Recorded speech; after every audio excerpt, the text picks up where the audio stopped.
Hi, my name's Bernard Sheridan. I'd like to welcome you back to Par Breakers Golf Academy.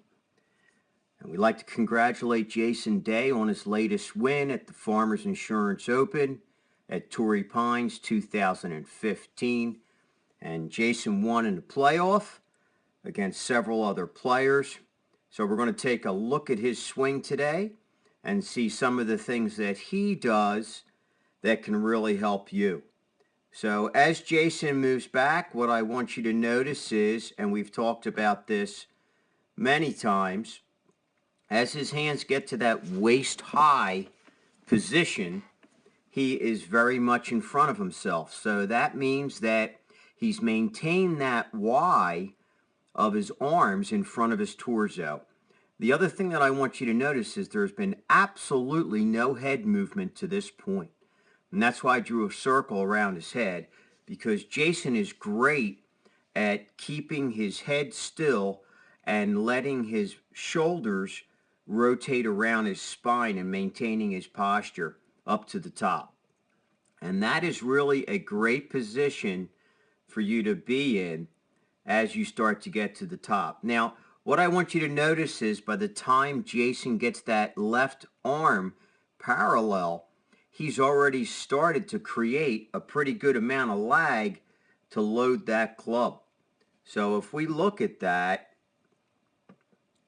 and say, let's see how much lag he has created so far, he's just about at 101 degrees by this point.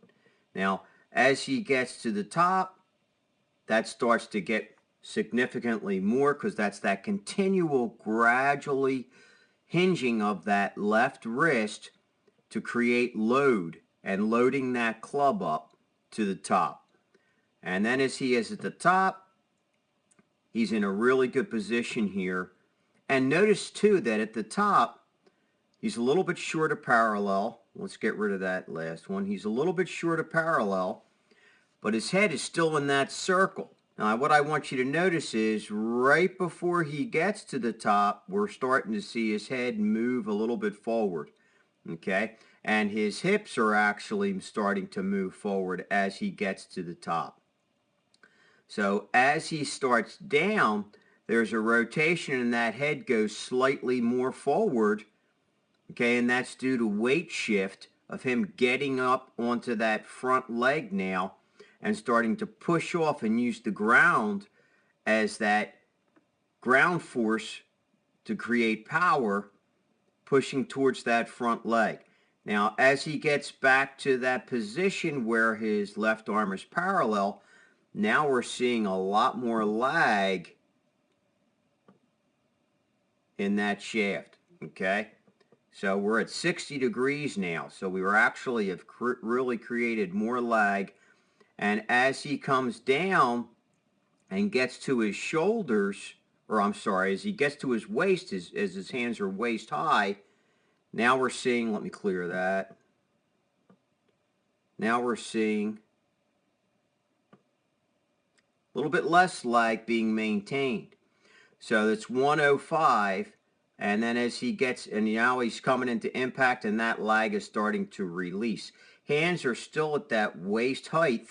Okay, another thing that we can say here, which we've talked about before, is at this point, okay, now he's starting to have a little bit of a spine tilt away from the target, and that weight is actually still into that front leg, even though his head is moved back. So he's creating a little bit more launch angle for that driver here. Nice flat left wrist. I want you to notice that at this point. Good flat left wrist at impact. Right arm is still not fully released. Still a little fold in that right arm. And now it fully releases. And that full release happens through impact to the target. Again, he's directly in front of himself. And this is a great, great position to be in. As he goes to the top, that's when the lag again is fully released. And then he rehinges his arms and gets to a full finish and is up over top almost fully over that left leg. So because he was trying to get a little bit more launch here, that's where we're going to see that the base of his skull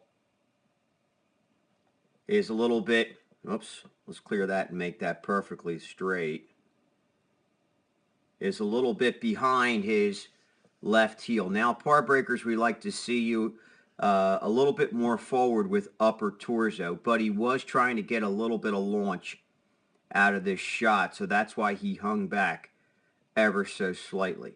So if we review these points, very steady head at the top, creating lag on the way back, and so let's go back to the front here. Very steady head at the top, hinging that wrist, creating lag on the way back. Little lateral shift, movement to the target, maintaining the lag. Flat left wrist at impact, staying basically quantized, arms and torso moving together, still in front of himself. Up to a full finish, right shoulder to the target, in balance. Try to get these things to happen in your swing, and you will take control of your game. So until we meet again, I'm Bernard Sheridan from Par Breakers Golf Academy. Try to keep it in the short grass.